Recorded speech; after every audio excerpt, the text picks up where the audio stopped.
ауданында 192-ші мектептің ұйымдастыруымен аудан ұстаздарының арасында әскериленген эстафета ұлы жеңістің 80 жылдығына арналып ұйымдастырылуда. Аудандағы қорғаныс істері жөніндегі басқармамен бірлесіп жоспарлы түрде ұйымдастырып жатырмыз. Енді мақсаты ұстаздардың арасында салауатты өмір салтын ұстануда, ұжымдық ынтымақтастықты, ауызбіршілікті нығайту мақсатында және әртүрлі жағдайға, төтенше жағдайлар болсын, осыған дайын болу тұрғысында ұстаздарымыздың да қаншалықты дайындығы міне осы сынға алынатын болады. Енді бұл бір реттік шара емес.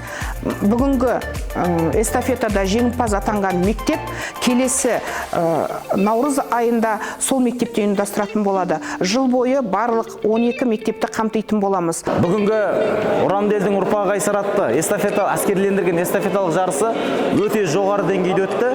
Жеңіске деген ерік жігерімізді жинап бірінші орын алдық. Жеңіс оңай келген жоқ. Барлық ұстаздарымыз мықты, дайындалған барлығы. Енді Алла бұйыртса келесі кезекте осы жарысымыз номер 104 мектеп гимназиясында өтетін болады.